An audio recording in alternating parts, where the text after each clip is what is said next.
The play opens with two servants from the House of Capulet talking about their hatred of the Montagues. They meet two servants from the House of Montague, and a fight breaks out. Benvolio tries to stop the fight, but when Tybalt arrives, things get even worse. The fight escalates until there is a huge street brawl which involves both Lord Montague and Lord Capulet. The fight is eventually stopped. The prince is so angry he says if there is another fight, Montague and Capulet shall pay for it with their lives. Everyone leaves, leaving Lord and Lady Montague talking to Benvolio about their son Romeo, who has been missing all day. Benvolio promises to find out where Romeo has been and what's upsetting him.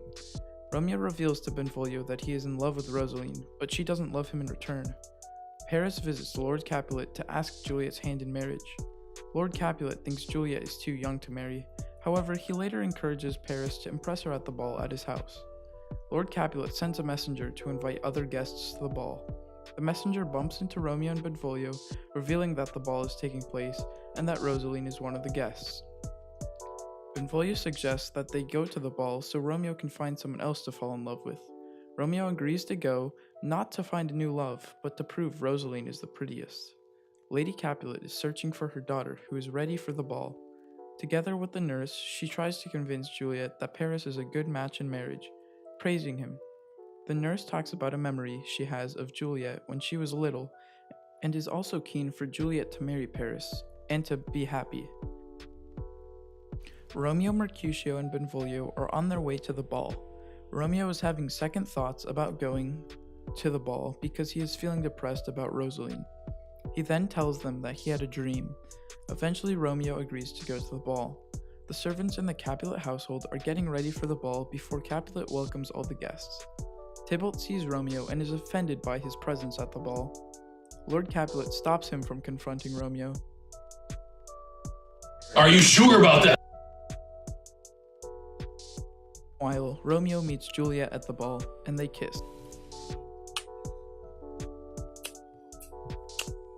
What do we notice in Act 1? We can notice that Romeo foreshadows his own death while saying, "For my mind misgives some consequence, yet hanging in the stars of untimely death." We can also notice that Lord Montague is not angry at Romeo for attending the ball. This might have been able to cause a different outcome to the story. Act 1 is important because it sets up the characters to show who they will side with. Romeo and Juliet have their very first private meeting in a public space. We discover that Romeo and Juliet can both be a little scandalous at times.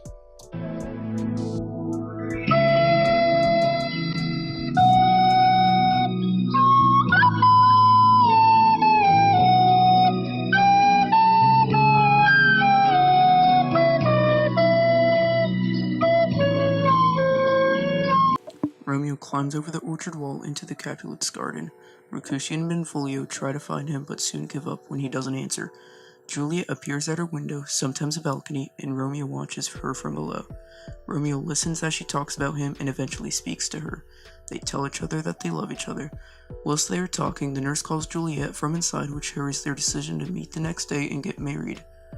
Friar Lawrence is collecting herbs and plants that he uses for making medicines. Romeo joins him and tells him he wants to marry Juliet. At first, Friar Lawrence is unsure of Romeo's request, as it was only yesterday that he was talking about his love for Rosaline. However, he agrees, believing the marriage might help end the war between the two families. Mercutio and Benvolio are still looking for Romeo, who has not yet returned home. They reveal that Tybalt has challenged Romeo to a duel. Mercutio tells Benvolio that Tybalt is a very good swordsman. Romeo arrives and is in a very good mood, and the three friends tease each other. The nurse enters and asks to speak to Romeo. He tells her his intentions are true and that Juliet should visit Friar Lawrence that afternoon so they can marry. Juliet is waiting for the nurse to return with the news of Romeo's proposal. She's even more irritated by the nurse's reluctance to tell her the news when she comes back from meeting with Romeo. The nurse tells Juliet to visit Friar Lawrence where she'll be married. Romeo and Juliet meet in secret at Friar Lawrence's cell, with the friar blessing them. Things to notice in Act 2. Act 2 is important because it is where Romeo and Juliet fall in love and are married, which is helped by the friar and the nurse. The friar and the nurse are very willing to help the couple. How do you think they feel about the match, and why do they help?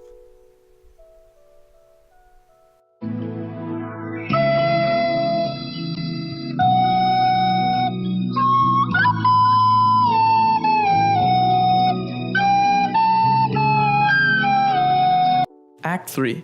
Benvolio tries to convince Mercutio to go indoors as the Capulets are on the lookout for a fight. Sure enough, Tybalt arrives looking for Romeo. When Romeo does arrive, he refuses to fight with Tybalt. A fight breaks out between Mercutio and Tybalt, which ends up with Mercutio being stabbed after Romeo gets in the way. While dying, Mercutio curses both houses of Capulet and Montague. In revenge for his friend's death, Romeo seeks out Tybalt and kills him. When the prince arrives, he announces that Romeo is exiled. Juliet waits for Romeo to join her after their marriage impatiently, but the nurse arrives with news of Tybalt's death. At first, Juliet curses Romeo's name, but when she discovers what happened and realizes that she needs to stand beside her husband, the nurse agrees to get a message to Romeo. Romeo is hiding at Friar Lawrence's cell and is given news that he has been banished. He is angry and says that being banished is worse than being killed, as he won't be able to see Juliet. The nurse arrives with news that Juliet still loves him, and the friar convinces Romeo to run away to Mantua while things settle down in Verona. Paris visits Lord Capulet to seek Juliet's hand in marriage. At first, Capulet suggests that everyone is too full of grief to have a wedding, but as Paris is about to leave, he has a change of heart and suggests that they get married in 3 days. Romeo and Juliet say goodbye. Lady Capulet enters and tells Juliet that she is to marry Paris. Juliet refuses, and when she tells Lord Capulet this, he threatens to disown her if she doesn't agree. When they are alone, the nurse tries to convince Juliet to forget Romeo and marry Paris. Juliet decides to visit Friar Lawrence. Things to notice in Act 3. Notice that Romeo is banished rather than killed. This might have been due to some favoritism by the prince. Another thing is that this is a major part of the story because Romeo and Juliet rebel and the trouble begins. Another thing is that Act 3 is important because Romeo and Juliet are separated, with Romeo being banished and Juliet's proposed marriage to Paris being brought forward.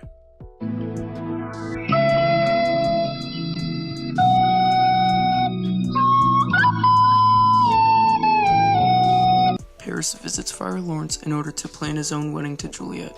He meets Juliet there, who says she has come for confession.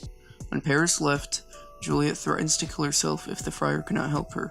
The friar makes a plan where Juliet will take a potion that will make her appear dead. Friar Lawrence plans to let Romeo know the truth via a message so he can collect her from the Capulet family tomb. Juliet returns to the family home and begs forgiveness from her father. He is overjoyed and decides to move the date of the wedding to the very next day. Due to the change in the date of the wedding, Juliet is forced to take the potion a night early. At first, she worries that maybe the friar has given her poison, so as marrying her to Romeo won't be discovered. She takes the potion anyway and immediately appears dead. The Capulet household prepares for the wedding. The nurse discovers the body of Juliet and says she's dead, deceased, she's dead. Lady Capulet, Lord Capulet, and finally Paris then also see the body, one after the other throughout the scene. Lord Capulet says everything that was made ready for the wedding should now be for her funeral, and her body is then taken to the Capulet family tomb. Things to notice in Act 4. This is where Romeo and Juliet's plan to be together fall into play. Juliet is taken away and she doesn't have to marry Paris, and now she can be with Romeo.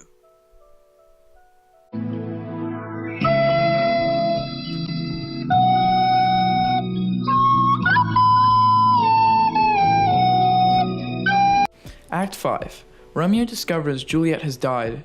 He buys some poison from an apothecary and returns to Verona to visit Juliet's tomb.